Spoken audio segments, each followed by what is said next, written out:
Atlanta is divided by an invisible wall. Ponce de Leon is one of Atlanta's busiest streets. Street names change from either side, cutting the city in half.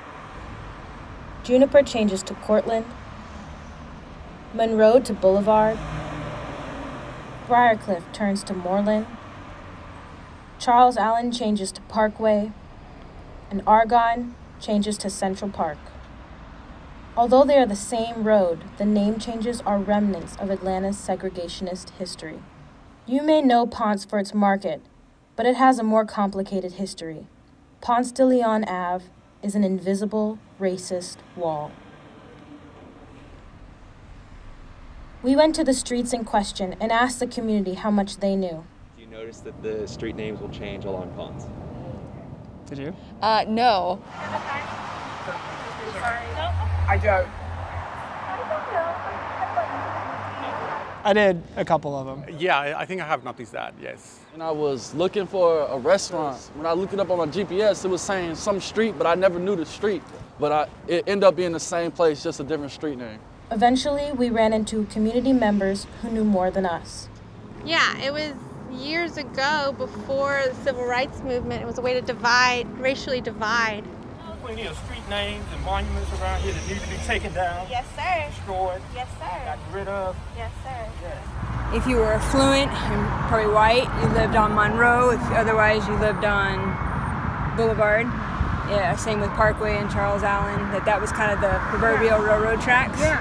The history is totally racist. Through that light is the black side of the road.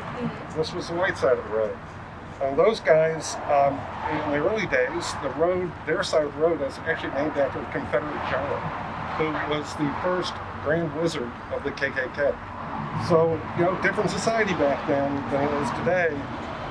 Although, we still have two road names. Right. So maybe it's not that different. To get a first-person perspective of the street's history, we spoke with another well-respected community member.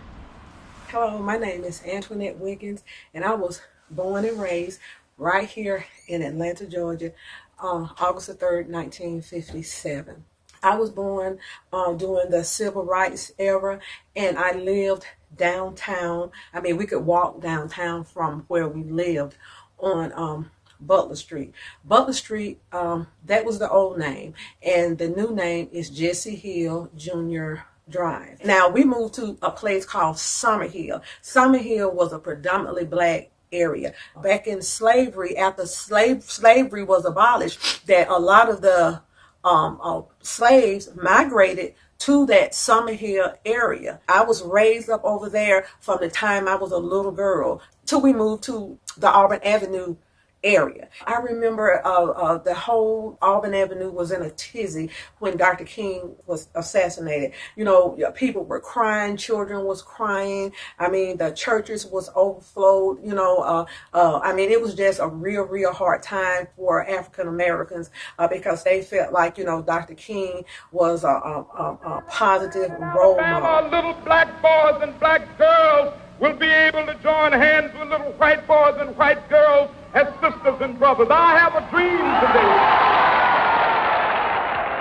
I remember that we were like in a bubble. It was like an invisible wall where we lived. And so I didn't know a whole lot about prejudice. It's just that we knew to stay in our lane. Some parts of Boulevard, Monroe Drive, some parts of Ponce de Leon, it was a predominantly white area. We said, I think a lot of Jewish people stayed there too, but it was a predominantly white area, and that area was off limits. There was an invisible wall to where black people knew that they could not go and they was not welcome going over on the other side of Ponce de Leon. Black people could go there if they were working as maids back in then. You would have to work there as a maid, but you was not welcome to own a house or to live in that particular area. We had a friend that crossed the line, and I remember everybody where we were living, they were screaming and crying, and we didn't know what was going on. And they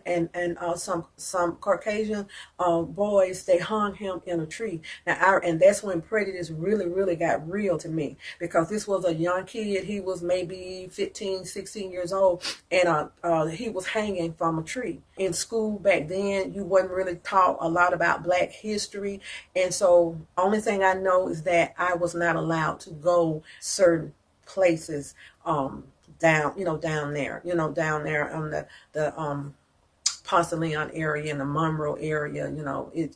They just didn't want Black people down there, and that's just the way it was. So my happy place was Butler Street, Grady Hospital area, the Sweet Auburn Curve Market, used to call it the Cub Market, and Hurt Park. Those areas was our safe haven. And I honestly think if there are streets that have names of slave owners, they should be changed.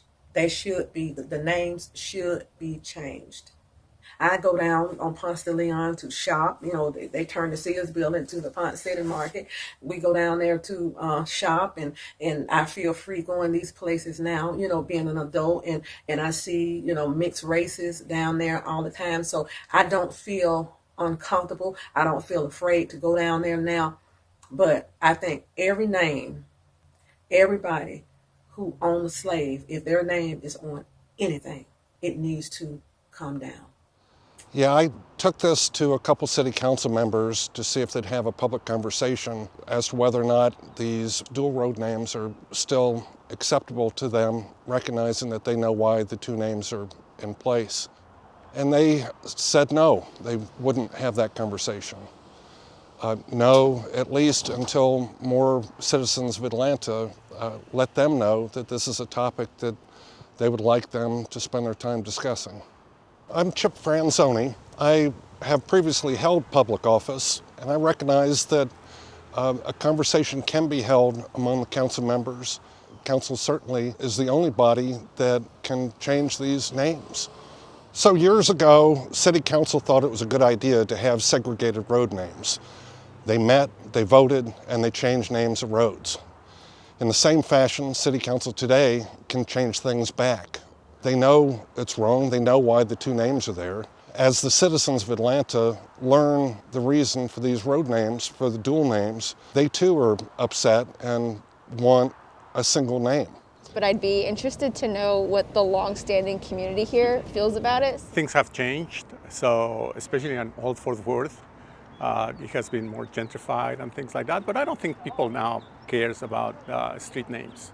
If it comes down to segregation and the questions whether the street names should change, yeah. Why would we keep old school tactics that divided the city specifically? Well, it doesn't matter what country you're in, this is what they do. Yeah. They do it in England, they do it here, so. We need to realize it's 2021 and it's time to make changes, but to do it where we still respect where we all kind of came from. What brings everybody together, Virginia Highlands and Morningside, Old Fourth Ward, what brings us together is our kids all go to the same school, right? Or we end up in the same high school. It would make a statement. Like we're not, like let's do away with divisions. I would prefer to change, and if they do change the names, they have to do some type of event or some type of public thing where it makes it well known of why they changing it, not just to change it, just to change it, something that's going to speak up for why they changing it and something impactful, change it to something impactful.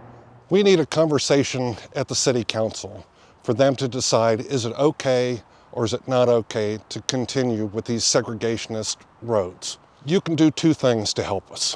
One, spread awareness, let more people know about the issue, why there are two names, and share that on your social media or through emails. More importantly, take the 60 seconds and reach out to your counselor and let the counselor know this is a conversation that you want them to have.